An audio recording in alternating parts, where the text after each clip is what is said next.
Hi, my friends. Back for story time.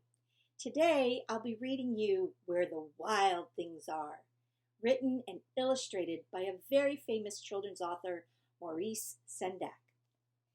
He was awarded the Caldecott Medal for the most distinguished picture book of the year. This came out the year I was born, 1963, 56 years ago.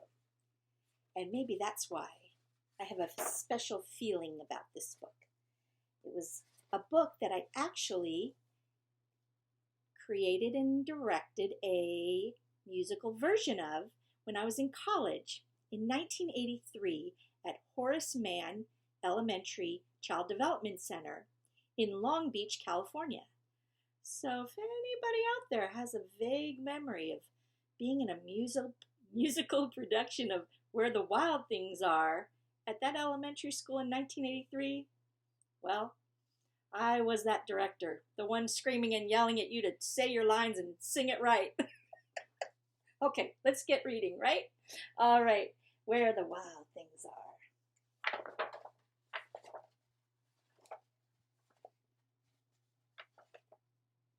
The night Max wore his wolf suit and made mischief of one kind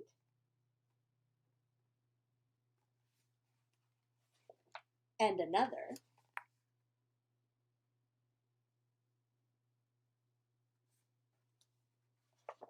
his mother called him Wild Thing, and Max said, "I'll eat you up." So he was sent to bed without eating anything.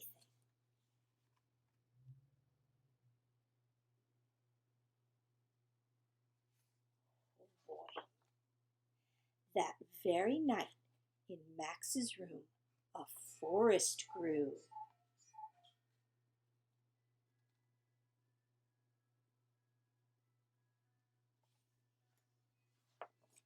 And grew.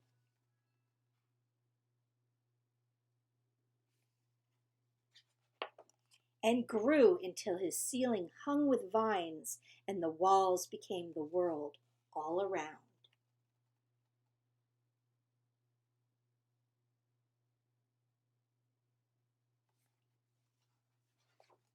And an ocean tumbled by with a private boat for Max, and he sailed off through night and day.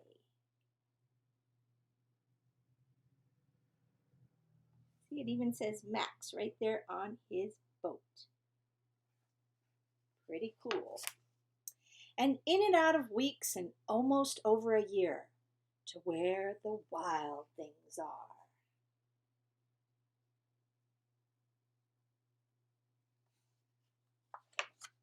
And when he came to the place where the wild things are, they roared their terrible roars and gnashed their terrible teeth and rolled their terrible eyes and showed their terrible claws.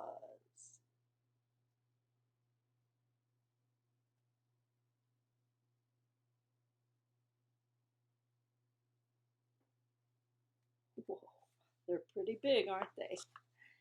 Till Max said, "Be still," and tamed them with the magic trick of staring into all their yellow eyes without blinking once, and they were frightened and called him the most wild thing of all.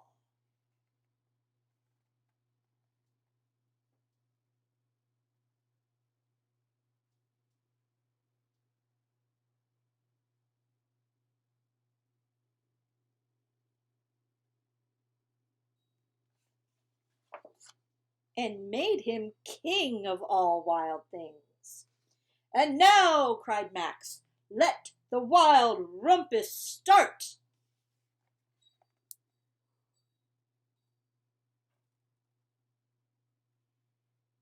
Now, here you're going to have to use some of your imagination to think of music that you think would accompany this wild rumpus.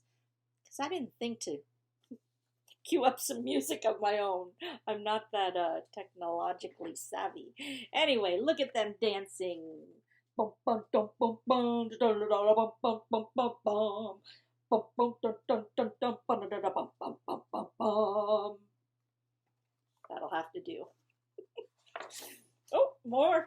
I'll let you guys make your own music to that.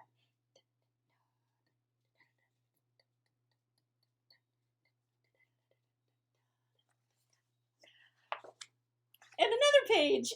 All wonderful, wonderful illustrations. I think they're having a great time together. I like that word rumpus. I think our kindergarten class was a wild rumpus on many occasions. Now stop, said Max, and sent the wild things off to bed without their supper. And Max, the king of all wild things, was lonely and wanted to be where someone loved him best of all. And then, all around, from far away across the world, he smelled good things to eat. So he gave up being king of where the wild things are.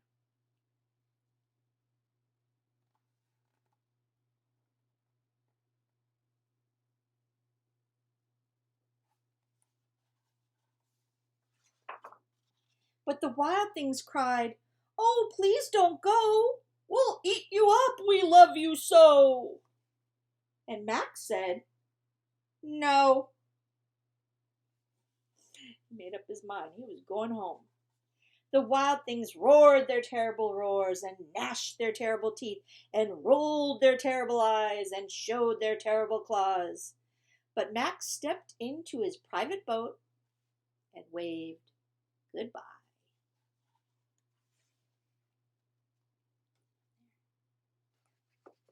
And sailed back over a year and in and out of weeks and through a day.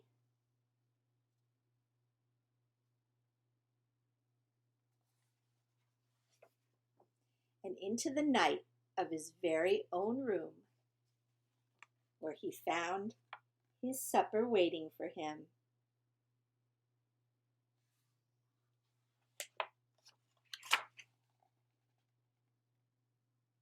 And it was still hot.